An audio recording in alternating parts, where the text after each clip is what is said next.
Xavier Jaffré, bientôt 59 ans, journaliste d'investigation, presse écrite.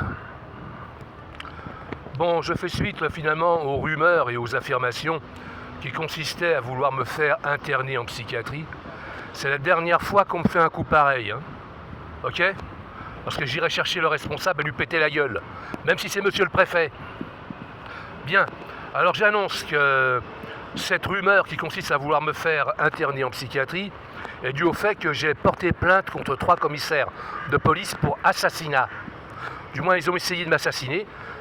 Un d'Ivry-sur-Seine, le commissaire Dominique Dague, et 2 PNQ du commissariat de Vitry-sur-Seine impliqués jusqu'au cou.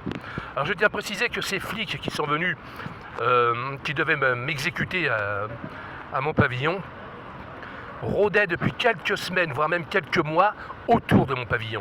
Alors je les ai bien photographiés, je les reconnais, hein. Déjà ça se voit, une tête de flic c'est une tête de con pour la plupart du temps, hein. Et donc s'ils sont pris comme des manches, comme des pieds, donc ils faisaient des repérages dans l'objectif, effectivement, tu vois, ils se prenaient pour des SAS, tu vois. C'est des flics de la police urbaine qui se prennent pour des agents des services secrets, hein, qui se prennent pour des SAS, quoi, tu vois. Alors, il y a de quoi rigoler, parce que tu sais que le niveau de qualification dans la police nationale, c'est proche de 0, hein. Quand ils vont dans les banlieues, ils se font péter la gueule, ils reviennent sur les brancards.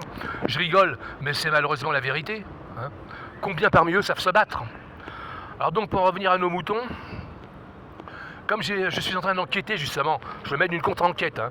Il y a des magistrats de Créteil, du parquet de Créteil, du tribunal judiciaire de Créteil, qui sont impliqués dans cette tentative d'assassinat. Ils sont dans la merde là, flics, juges, procureurs et la préfecture, probablement. Donc ils essaient de me faire interner en psychiatrie. Et je vais pas me laisser faire, hein. Je crois que ça va tomber à l'eau leur projet à la con, hein. Parce que c'est quand même des enfoirés. Il faut appeler un enfoiré un enfoiré. À Créteil, malheureusement, les autorités, mais pas tous, hein, on a quand même des magistrats très corrects qui rendent la justice de manière correcte, mais on a des francs-maçons, des abrutis qui sont de la franc-maçonnerie, qui ferment les yeux sur les assassinats, quoi. Ils bloquent les enquêtes, ils bloquent tout, ils font tout ce qu'ils veulent. Ils ont le pouvoir. Moi aussi j'ai le pouvoir suprême, celui de dénoncer ces enfants de putain. Hein, et quand j'aurai des noms de magistrats, croyez-moi, je vais pas me gêner, hein. Il y a une grosse truie là, qui m'a jugé le 26 mai dernier. Elle essayait de me manipuler, tu vois, m'essayer de me faire peur, tu vois. Un problème pour un gamin, tu vois. Faut pas dire d'injures sur Internet. Tu vois, je dis des injures. Faut pas tenir de propos homophobes. Tu vois, moi, je ne suis pas homophobe, hein. Mais quand je vois des tarlouses qui s'attaquent à moi de cette manière, j'utilise tous les mots pour désigner un homosexuel, quoi. C'est dans le dictionnaire. Si c'est pas supprimé du dictionnaire, c'est que j'ai le droit de les utiliser par écrit et que j'ai le droit également de les prononcer, d'en parler, hein, on est d'accord. Dans le cas contraire, je suis désolé, ça reste des enfoirés.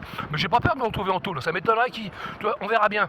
Mais à chaque fois que je vais en tôle, moi je prends des contacts, hein, et je remonte ensuite toutes les filières, ok.